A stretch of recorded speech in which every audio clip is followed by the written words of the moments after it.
Okay. Hi, I'm Wanda Walters. I'm with Montgomery County Road Runners.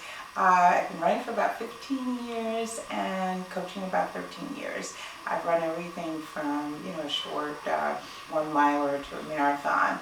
Last year, when I was 64, I really started having problems with my sciatica, my IT band, lower back, and I thought maybe this was the time to finish up running.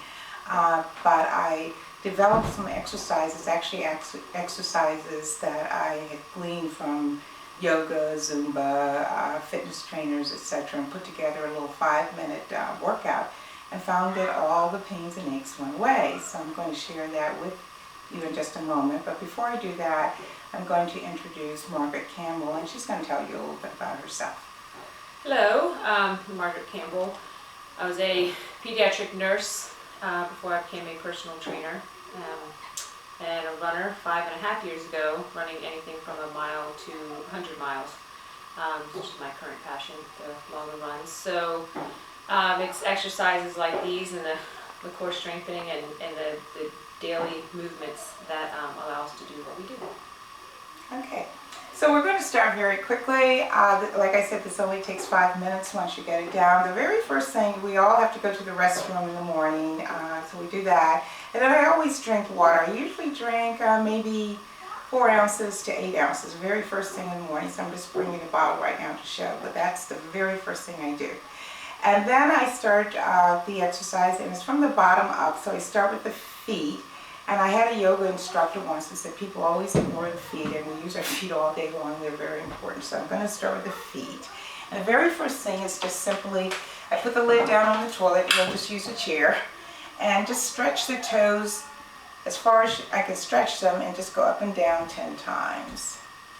And I'll point out that for any of you who have tightness in the feet or plantar fasciitis, you feel it first thing when you get out of bed in the morning.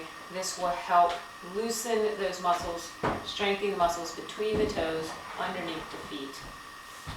Okay, and then I just trace the alphabet very quickly. Just sort of loosens up the feet and also, you see actually doing it very quickly. This is good, just moving. It's not a strengthening exercise. It's just a good stretching and loosening things up in the morning. With the shin in the front, the Achilles tendon, the back behind the ankles themselves, and the plantar underneath the feet, and again the toes. okay. Then that's the end of the sitting part, and then we start with the legs. And I'm first just going to the back, the hamstrings, and just stretch a little bit. You feel this was so anytime you stretch in the back, you're getting the entire back benefits from it.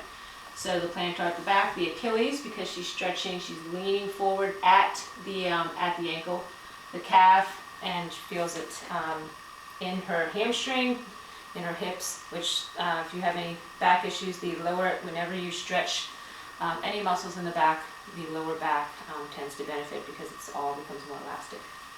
Okay, and then just a simple heel tap, 5 on each side. And again, the shin, the ankle, the Achilles, and the toes. Okay, and now we're just going to kind of come up the leg a little bit, and the next thing we're going to just do is a side, just to kind of open things up. This gets the muscles between the rib cage, really opens up, allowing some deep breath, and the IT band on each side. So the IT band connects the hips to the knees. So if you have, you'll hear people say I have IT issues or sometimes pains in the hips or the knees, it could be related to that tendon that is pulling on one or the other. Okay, and next we move up to the knee, and just very gently, I'm just going to go up and down. Again, this is the knee. You see, this is the muscles that focus, the small muscles that focus on the knee themselves, not the big muscle around the quadriceps. So it's these simple movements. Sometimes it's the simple movements that are the most important. And just the small movement here really helps strengthen the knee joint. And then I'm just going to go side to side again. Same thing, but as you can see, she's not holding on to anything. You can hold on, even with just a finger, to a counter or a chair or whatever. but she's gotten to a point doing this many times where she doesn't need to. This is also a great balancing exercise. Okay. Then we're going to move up knee and to the quad. And the quad, I just simply, let's see if we can do this today. Okay.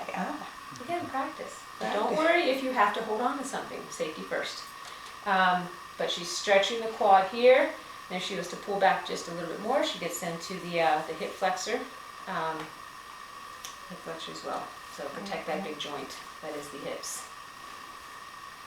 Again, whatever we do on one side, we do on the other. Be fair.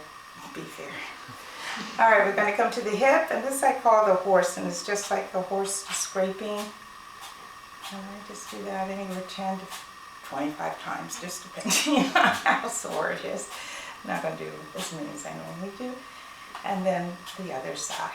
And it's good to loosen up that hip joint, loosen up the hip flexor, as well as the quad and the knee, but mainly, in this case, the hip joint.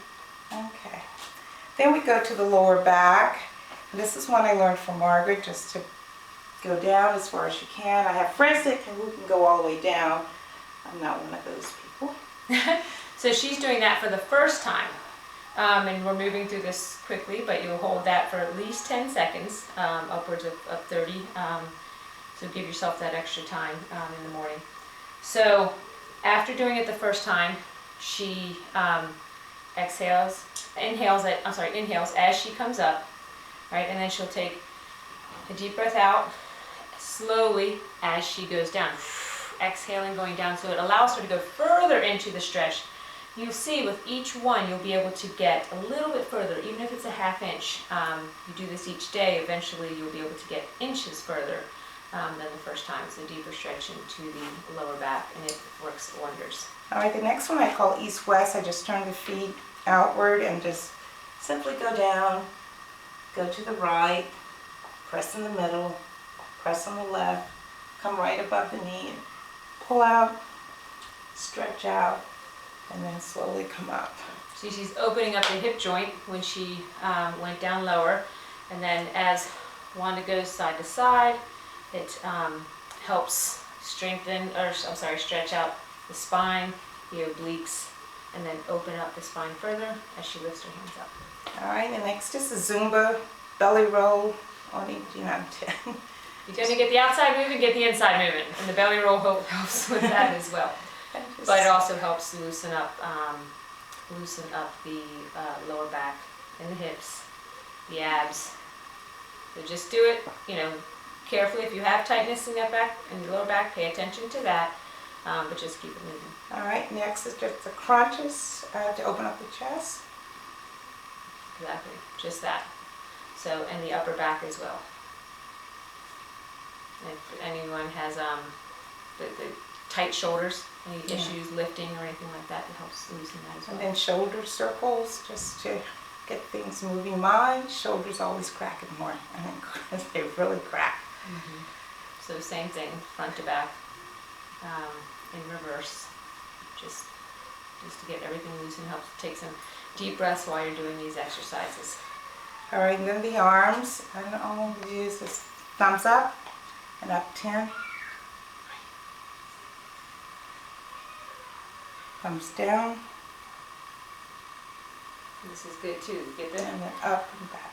the shoulder joint moving, and even doesn't seem to do much. You'll see she moves to her the fingers. It's everything. You want to pay attention to the entire body, top to bottom. And then this from my piano teacher, fingers to thumb, just tapping and coming up.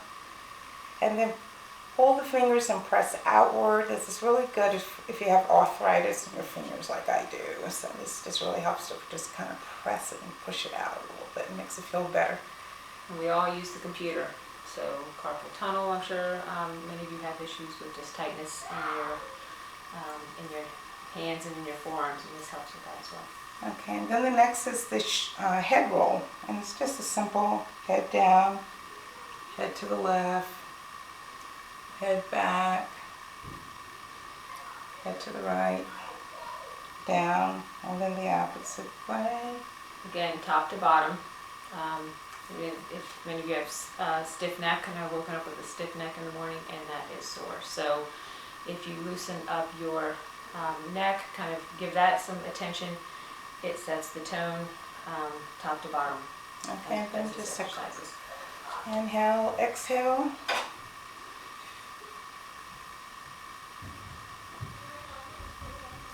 See this at the end of a lot of exercises. And then just sort of shake it out a little bit.